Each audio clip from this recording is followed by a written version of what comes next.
Gràcies per estar en aquesta roda de premsa d'Iniciativa per Catalunya Verds i Esquerra Unida i Alternativa de valoració del discurs del president de la Generalitat en el debat de política general. Nosaltres volem fer una doble valoració. La primera per dir que en aquell relat que el president de la Generalitat ha fet en la part nacional per explicar com hem arribat fins aquí, com hem arribat en aquest punt a Catalunya en les relacions amb l'Estat, compartim el que el president de la Generalitat ha fet com a relat. És veritat que les diverses situacions que s'han anat produint en el debat nacional, en l'elaboració de l'Estatut, en la seva aprovació, en el periple de l'Estatut en el Tribunal Constitucional, en les diferents punts que ha anat assenyalant el president, ens fan arribar fins a aquesta situació. Però el que convé en aquest debat de política general, més enllà de compartir aquest relat des del punt de vista de com hem arribat fins aquí, és dir, i ara què? I ara com avancem? Després d'un any en el que en el Parlament hem aprovat la declaració de sobirania i en el que tenim els instruments com el Pacte Nacional o la Comissió Parlamentària per construir majories i per avançar en aquest procés. I des del nostre grup parlamentari el que esperem d'aquesta apel·lació a l'acord de la majoria que ha fet gala el president és que fem precisament això, acords de majoria, que aquest ple suposi la fi de les decisions unilaterals per part del president o per part del govern, que aquest ple signifiqui l'avançar des de la majoria en realitzar aquesta consulta sí o sí, perquè des del nostre grup parlamentari volem votar, i volem votar quan abans millor, però volem construir entre tots i de forma majoritària la possibilitat de fer aquesta consulta. I fins ara hem trobat un president abocat a fer decisions unilaterals, tant sigui convocar una carta, tant sigui anar a buscar ell pel seu compte el diàleg amb l'Estat. Creiem que si ara, en resposta a la seva carta, hi ha una oportunitat, hi ha una finestra, hi ha una apel·lació al diàleg per part del govern espanyol, la feina d'aquest debat de política general és concretar i donar-li forma a aquest diàleg que l'Estat diu que hi està disposat. Doncs demostrem si és veritat o no aquesta apel·lació del diàleg del govern espanyol i si els seus peròs continuen sent només jurídics o finalment es revela que són també polítics. Per tant, el que nosaltres esperem és que puguem concretar i tant que volem votar i tant que volem una consulta. Per nosaltres no serveixen opcions plans B que el president fins i tot apuntava. No ens serveixen ni unes eleccions catalanes, ni unes eleccions europees, ni unes eleccions municipals com a substitutes de la consulta que creiem que el país ha de poder exercir. Deia que la valoració que fèiem del discurs nacional també contrasta i molt amb la valoració que hem de fer del discurs social o dels aspectes econòmics o de la situació de crisi que ha fet el president. Perquè no només ens decep, sinó que fins a cert punt ens fereix i ens ofèn el relat i la descripció que ha fet del país el president de la Generalitat. No ens reconeixem en el país que el president ha llistat en la seva llista de coses que van bé o coses a millorar. Sincerament, dubtem de que conegui no Catalunya, però com a mínim sí la vida dels catalans i les catalanes que pateixen les polítiques d'aquest govern. A quins catalans i a quines catalanes mira a la cara el president Mas quan explica les millores que hi ha hagut durant aquests anys o allò que ens cal millorar?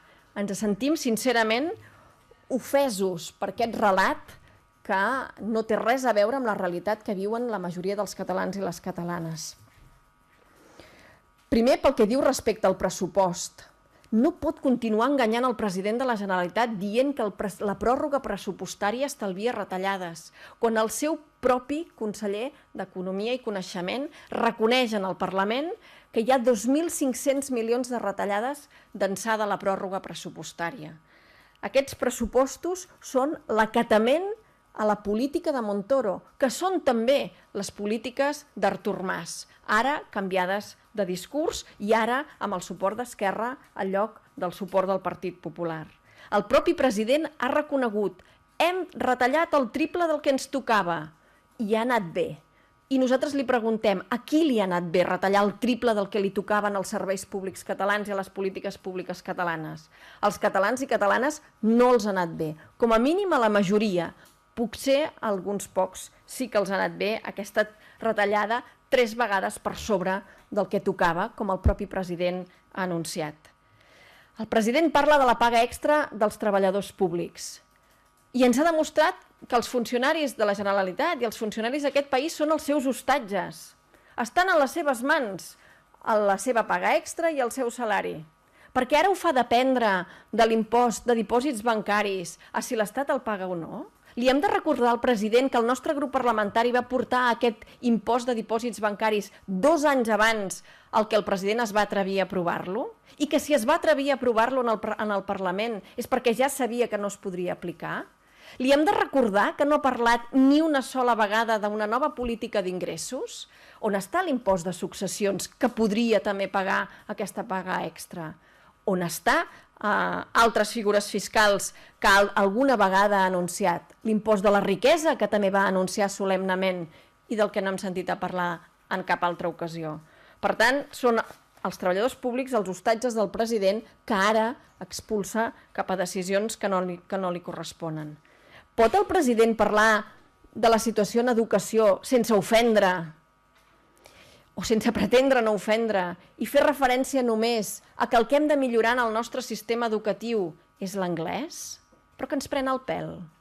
Però que no parla amb els pares i mares de l'escola pública de casa nostra. Però que no sap que hem començat un curs amb 20.000 alumnes més, però els mateixos nombre de professors. Però que no sap que els instituts ja no posen la calefacció perquè no la poden pagar. Però que no parla amb els usuaris de la seva escola, que és l'escola pública. Que no sap, perquè el president desitja que no hi hagi alumnes expulsats de la universitat per qüestió de taxes. Que no sap que hi ha alumnes que s'han quedat sense poder-se matricular perquè no tenen accés a beques i perquè no poden pagar el seu augment de taxes, que el de Catalunya és el més alt de tot l'Estat, que és que no depèn d'ell alguna d'aquestes polítiques. El mateix relat sobre una irrealitat quan el president parla de pobresa. Sí que hi ha persones que viuen en situació de pobresa a casa nostra i és evident que la crisi ha afectat aquesta situació.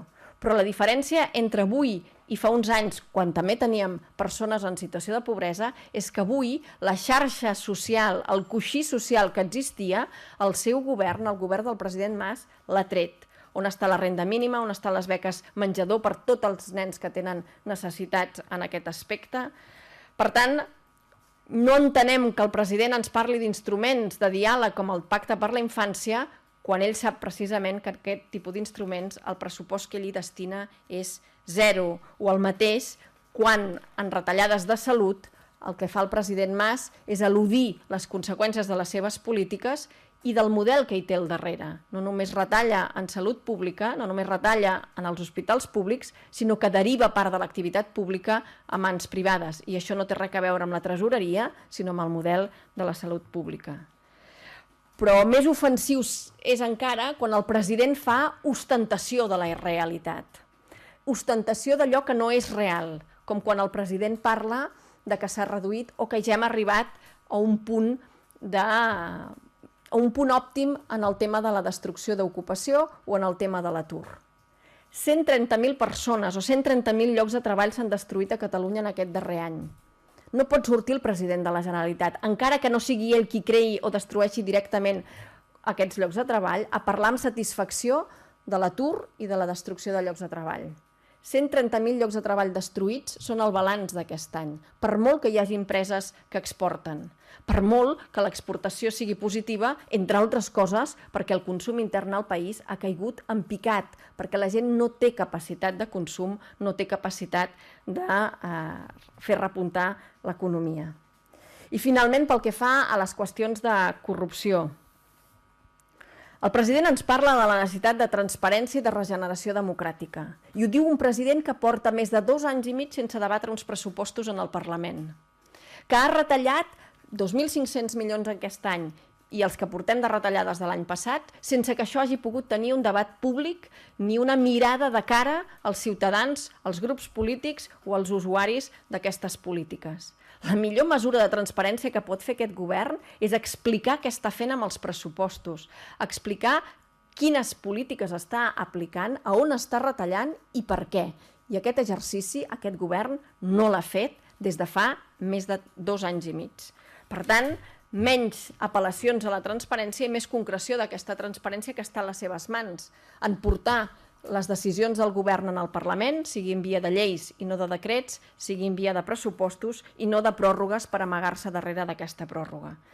I la millor manera que entenem que té el president i té la política de recobrar la confiança dels ciutadans per acabar com acabava el propi president de la Generalitat és precisament que ell, en tant que primera autoritat del país, parli de la Catalunya real, que parli de la Catalunya dels catalans i de les catalanes, que parli de la vida d'aquells usuaris dels serveis públics que avui no s'han vist reflectits, no només no s'han vist reflectits en el seu discurs, sinó que es poden haver sentit fins i tot ofesos per el cofoisme que ha demostrat el president, que doni explicacions sobre aquells casos de corrupció no que afecten a les institucions, sinó que afecten al seu partit.